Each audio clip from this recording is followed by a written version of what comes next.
بخاری مسلم کے لفظ سنو، حضور سید عالم صلی اللہ علیہ وسلم فرمانے لگے، اس نے کیا پوچھا تھا، حضور جواب کیا دیتے، فرمایا فجر کی سنتیں کبھی نہ چھوڑنا، فجر کی پہلی 2 سنتیں کبھی نہ چھوڑنا۔ یا رسول اللہ صلی اللہ تعالی علیہ وسلم میری رہ گئی ہیں، رہ جاتی ہیں، فرمایا فجر کی 2 سنتیں نہ چھوڑنا، فرمایا فجر کی پہلی 2 سنتیں مجھے دنیا اور دنیا کے اندر جو کچھ ہے وہ سب سے زیادہ پیاری ہے۔ فجر کی 2 سنتیں دنیا اور دنیا میں جو کچھ ہے مجھے وہ سب سے زیادہ پیاری ہیں، اس لیے فجر کی سنتیں نہ چھوڑنا۔ اب اعلیٰ حضرت بریلوی رحمت اللہ نے 1000 کتاب لکھی ہے، لیکن الوظیفۃ الکریمہ کے نام سے جو وہ صبح و شام بظاہر پڑھتے تھے، وہ الگ انہوں نے ان کو بیان کیا، پابندی کے ساتھ اپنی اللہ اللہ کرتے۔ شیخ شہاب الدین سہروردی رحمت اللہ علیہ اس پر ایک بندے نے اعتراض کیا، اس نے کہا جی آپ کس قسم کے صوفی ہیں، مرید بیٹھے ہیں اور آپ وہاں نفل پڑھ رہے ہیں؟ یہ بھی بڑا مسئلہ ہوتا ہے نا، جو بندہ ملنے آتا ہے وہ اپنے ٹائم کے حساب سے آتا ہے، اور اس کا یہ بھی خیال ہوتا ہے کہ پیر صاحب جو ہیں وہ چونکہ درویش ہیں تو نہ انہیں روٹی کھانی چاہیے نہ سونا چاہیے، چونکہ وہ درویش ہیں، اور ہم چونکہ درویشوں کے ماننے والے ہیں، لہذا ہمارا یہ طریقہ ہونا چاہیے کہ جیسے ہم کہیں درویش ویسے ہی کر جائے۔ حالانکہ جس کو آپ درویش کہیں گے آپ اس کی مانیں گے، آپ منوائیں گے نہیں، تمہارا مزاج ہوتا ہے۔ شیخ شہاب الدین پر لوگوں نے اعتراض کی، حضور لوگ ملنے آئے ہیں، زیارت کرنے آئے ہیں، یہ بندے دعا کرانے آئے ہیں، اللہ اللہ کرانے آئے، اور آپ نفل پڑھ رہے ہیں، کیا جملہ ہے، کیا حسن ہے، کیا خوبصورتی ہے۔ فرمانے لگے رب و رسول سے مانگنے کے لیے مصلی بچھایا ہے، اگر وہاں سے مانگوں گا نہیں تو تمہیں دوں گا کیا، پہلے مجھے کچھ لے تو لینے دو، اگر میرے پلے کچھ ہے ہوگی تو آگے دوں گا نا، تو میں مانگنے گیا تھا کہ یا اللہ دے تیرے بندے لینے آئے ہیں، دے تو میں کچھ لوں گا تو آگے دوں گا نا۔ لیکن ہمارا یہ سٹیٹس، یہ مزاج، یہ شعور نہیں ہے، گپیں، کہانیاں، داستانیں، گفتگو، خطابت، واز، کیا بات۔ لیکن اگر کچھ کرنے کا کام ہو تو وہ نہیں ہم سے ہوتا۔ میرے نبی کریم علیہ السلام نے مصلی سے دل لگانے کا درس دیا، حضور نے توجہ دلائی، صحابہ اس ذوق کے حامل لوگ تھے، وہ کوشش کرتے تھے۔ جناب صدیق اکبر رضی اللہ تعالیٰ عنہ کا عبادت کا مزاج ہمیشہ قائم رہا۔ حضرت عمر فاروق ساری رات اللہ کے حضور کھڑے رہے۔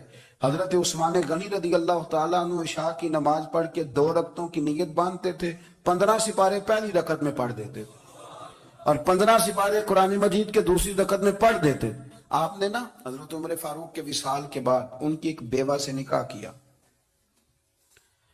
حضرت عثمان غنی نے نکاح کیا۔ وہ خاتون آپ کے نکاح میں آئیں تو عرض کرنے لگی، امیر المومنین میرے لیے اعزاز تو بہت ہے کہ میں امیر المومنین کی بیوہ تھی تو امیر المومنین کی منکوحہ ہو گئی ہوں، لیکن حضور نہ تو میں جوان ہوں کہ میرے اندر رغبت ہوتی اور نہ میں اب اس قابل ہوں کہ کوئی خدمت کر سکوں، میرے ساتھ نکاح کی وجہ کیا بنی؟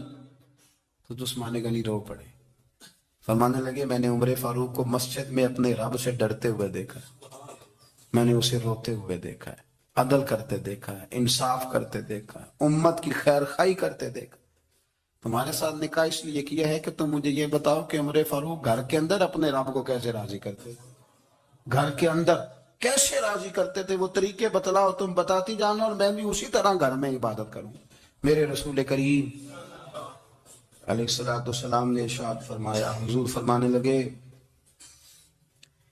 جس گھر میں اللہ کا ذکر ہوتا ہے وہ گھر زندوں کا ہے، اور جس گھر میں رب کریم کا ذکر نہیں ہوتا وہ گھر زندوں کا نہیں ہے۔ گھر نا ہم نا کتابوں میں پڑھتے ہیں کہ ایک بزرگ کہتے ہیں، حضرت فضیل بن عیاض کہتے ہیں کہ میں ایک گلی سے گزر رہا تھا تو گھر کے اندر کسی قاری صاحب نے قرآن کی آیت پڑھ دی، وَلِمَنْ خَافَ مَقَامَ رَبِّهِ جَنَّتَانِ، میں تے میرے کانوں سے ٹکرائی تو اللہ نے میری کایا ہی پلٹ دی، میں توبہ کر گیا۔ اب گھر کے اندر سے آواز آئے تو صحیح نہ تلاوت کی، پر اندر سے آواز آتی نہیں، یا ڈیک بجنے کی آواز آتی ہے، یا ٹی وی چلنے کی آواز آتی ہے، یا دھوم مچانے کی آواز آتی ہے۔ عبادت کا وہ جو خاص شوق تھا، وہ جو حسن تھا، وہ جو توانائی تھی، وہ جو بات تھی۔ ایک جگہ پہ ہم بیٹھے تھے تو وہاں ایک صاحب آئے اور انہوں نے آتے ہی کہا کہ مہربانی کریں ذرا مجھے مصلی دے دیں، میرے نہ کچھ نفل رہ گئے، تو میں نے وضو کر لیا تو کوئی مصلی مل جائے۔ مصلی انہیں دے دیا گیا، وہ مصلی لے کے چلے گئے تو پیچھے ایک صاحب نے تبصرہ کیا، کہنے لگے کتنا ریاکار بندہ ہے، لوگوں کو دکھا رہا ہے کہ میں نفل پڑھتا ہوں. ہے کو بات کرنے والی. میں نے اسے کہا, میں نے کہا تو مہربانی کرنا, اس طرح کی ریاکاری تو بھی کر, پکڑ مصلا اور جا تو بھی تھوڑی ریاکاری کر کے آ, اٹھ ذرا. شکر کر کوئی یہ ریاکار بھی ملا ہے, کوئی نفل پڑھ کے ریاکاری کر رہا ہے. اللہ کا میں کہتا ہوں کو پڑھے تو صحیح نہ یار, یہ کوئی دور ہے نفل پڑھنے کا؟ اس میں تو لوگوں کا مزاج ہی نہیں, طبیعت ہی نہیں. میں نے کہا چل مہربانی کر, یہ لے مصلا اور تو بھی جا تھوڑی سی یا کر یا ریاکاری کرو تو صحیح نا. مزاج ہی نہیں, ذوق. جمعے کی نماز پڑھ کے یوں دنیا بھاگتی ہے, او ہو پتہ نہیں کون سی پیچھے آگ تھی جو بجھائی جائے گی. اور آج تک لوگ مسئلہ پوچھ رہے ہیں کہ جمعے کی بعد والی سنتیں کتنی ہوتی ہیں. میں نے کہا کتنے سال ہو گئے جمعہ پڑھتے, کتنے سال ہو گئے, ابھی تک سنتوں کا نہیں پتا. ابھی تک نہیں علم کے پہلے کتنی رکھتے ہیں اور بعد میں کتنی رکھتے ہیں. فجر کی سنتیں کب پڑھنی چاہیے, سنو فجر کی سنتوں کے بارے میں. میرے رسول کریم سید عالم صلی اللہ تعالی علیہ وسلم سے ایک صحابی نے پوچھا تھا, حضور میری فجر کی سنتیں رہ گئیں یا رہ جاتی ہیں تو حکم کیا ہے؟ کیا انداز ہے حضور کا, اپنا ذوق, اپنی طبیعت. ہم نے نا ذوق غلط بنا لیا. اگر 20 بندے کہہ بھی دیں گے تو نے بڑی شاندار تلاوت کیا تو کیا اس سے بنے گا؟ 100 بندہ کہہ بھی دے تیری کیا بات ہے, کیا بات ہے نعت خاں کی, کیا بات ہے علامہ صاحب کی, پیر صاحب کی, پیر مہر علی شاہ صاحب رحمت اللہ علیہ. آپ تشریف فرما تھے تو آپ کے ایک ہی بیٹے بابو جی جن کو کہا جاتا ہے, جس دن صاحبزادے پیدا ہوئے تو خادم نہ وہاں سے نکلا. ان لوگوں کے شوق اور طرح کے تھے نا, تو ان کی توجہ بھی اپنے شوق کی طرف رہتی. تو خادم نکلا اندر سے, پیر صاحب مبارک ہو, پیر صاحب مبارک ہو, پیر صاحب مبارک ہو, پیر صاحب مبارک ہو. شور کر رہے تو پیر صاحب کو وجد ہو گیا, اللہ اکبر, اللہ اکبر, اللہ. او کیا ہوا, کس بات کی مبارک دے رہے ہو؟ عرض کی حضور اللہ نے بیٹا دیا. تو آپ فرمانے لگے اچھا حضور آپ کیا ہوا, آپ تو پریشان ہو گئے. فرمانے لگے جب تو نے 3 دفعہ کہا نا مہر علی کو مبارک ہو تو میں سمجھا تھا شاید تجھے کسی نے بتا دیا ہے کہ مہر علی سے اللہ راضی ہو گیا. میں سمجھا تھا کہ شاید تو یہ خبر لے کے آیا ہے کہ کسی نے بتایا ہے کہ مجھے آج خبر ملی ہے کہ مہر علی سے رب اچھا پتر ہوا ہے, الحمدللہ اللہ کا شکر ہے. پر میرے لیے مبارک کا دن وہ ہوگا جب میرا رب کہے گا کہ میں مہر علی سے راضی ہوں. میرے محبوب کہیں گے کہ میں مہر علی سے. آپ بات کو سمجھیں, شوق ہی کسی اور طرف تھا, دل ہی کہیں اور لگا ہوا تھا, طبیعت ہی کہیں اور مائل تھی. کوئی وظیفہ پوچھتے تھے تو پڑھتے تھے وہ لوگ, کچھ اللہ اللہ انہیں بتائی جاتی تھی تو کرنے کا ذوق رکھتے تھے, طبیعت تھی, قائل تھے. حضرت ربیع کہتے ہیں میں بڑی دور سے سفر کر کے گیا حضرت اویس کرنی سے ملنے, بڑی دور سے.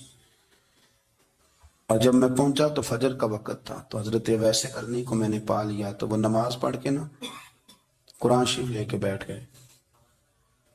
فرماتے ہیں اشراق چاشت کا وقت ہوا تو نفلوں کی نیت باندھ لی. محدث ابن الجوزی نے لکھا ہے, فرماتے ہیں پھر جب زوال کا وقت ہوا تو مسجد میں جھاڑو دینے لگ گئے.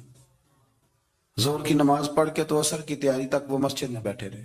اور میرے نبی پاک علیہ السلام نے فرمایا جو نماز کے انتظار میں بیٹھا ہو وہ نماز ہی میں ہے, وہ نماز ہی میں ہے. فرمایا میری دنیا میری امت کی جو رہبانیت ہے نا وہ اتنی ہے کہ نماز کا انتظار کرے. اذان کے بعد نماز کا یہ راہب ہے, یہ اس وقت چھوڑ کے بیٹھے ہیں سارا کچھ. فرماتے ہیں عصر تک انہوں نے اللہ اللہ کی, پھر مغرب تک کی, عشاء کی نماز ہوئی تو نماز پڑھی تو وہ تھک گئے. اب مجھے وہ فارغ ہو مصلی چھوڑے تو میں ملاقات کروں نا. یہ آپ حیران نہ ہو کہ اتنی دیر بندہ کیسے اللہ اللہ کر, ہم نے کی نہیں نا اس لیے ہم پریشان ہیں. جو عادی ہوتے ہیں وہ کر بھی لیتے ہیں, وہ یہ کام. میری بات کی سمجھ آ رہی ہے؟ جب جاتے ہو کسی دفتر میں تو 8 گھنٹے کھڑے رہ لیتے ہو نا, مجبوری ہوتی ہے تو کھڑے رہا جا سکتا ہے. پاسپورٹ کے دفتر بولیے, امیگریشن کی لائنوں میں, اور میں نے تو امبیسیوں میں بندے 12 گھنٹے پہلے جا کے کھڑے دیکھے, رہ لیتے ہیں کھڑے. تو اگر ان کاموں کے لیے رہا جاتا ہے تو اللہ رسول کے لیے بھی کھڑے رہا جا سکتا ہے. تو فرمانے لگے کہ جب عشاء کی نماز کے بعد آخر انسان تھے, تھک گئے, نیند کا غلبہ ہوا تو تھوڑی ایسے آنکھ بند ہوئی تو کھلی تو رونے لگے. حضرت اب ایسے کر دیا, رو کے کہنے لگے مالک مجھے غافل تو نہ کر, ابھی میں نے کیا بھی کچھ نہیں, دن ختم ہو گیا, کوئی نفل نہیں, کوئی اللہ اللہ نہیں, اللہ مجھے غافل نہ کر, میری مدد فرما. فرماتے ہیں جب وہ روئے تو میرے ساتھ جو شخص تھا میں نے کہا اٹھو چلیں. کہنے لگا حضور ملنا نہیں, فرمایا جو میں لینے آیا تھا وہ مجھے مل گیا. جو میں ان سے سیکھنے آیا تھا وہ مجھے نصیب ہو گیا، اب اور میں نے کیا لینا، ختم ہو گئی بات، اٹھو چلیں۔ اللہ کے بندوں نے حضرت ربیہ بن کعب اسلمی رضی اللہ تعالیٰ عنہ فرماتے ہیں، کہتے ہیں جب بنو قریظہ اور بنو نذیر یہودیوں کے ساتھ حضور علیہ السلام نے جنگ کا اعلان فرمایا تو وہ دشمن ہو گئے، ہمیں خطرہ تھا کہ وہ رات کو کہیں محبوب کو تکلیف نہ دیں، تو کچھ لوگ نا تلواریں لے کے نبی پاک کے دروازے پہ پہرے داری کرتے تھے۔ گن مین رکھنا حرام نہیں، اگر کسی کو واقعی خطرہ ہو تو اس کے لیے سنت بھی ہے۔ حضرت علی المرتضیٰ تلوار لے کے حضور کے گھر کا پہرا دیتے تھے۔ حضرت ربیہ بن کعب اسلمی رضی اللہ تعالیٰ عنہ فرماتے ہیں کہ رات میری ڈیوٹی تھی کہ میں حضور کے گھر کا پہرا دوں گا، تو فرماتے ہیں میں باہر سن رہا تھا، ساری رات ہی میرے نبی پاک نے اللہ کی تسبیح پڑھی، ساری رات، کبھی تسبیح، کبھی تحلیل، کبھی تحمید، کبھی تکبیر، ساری رات۔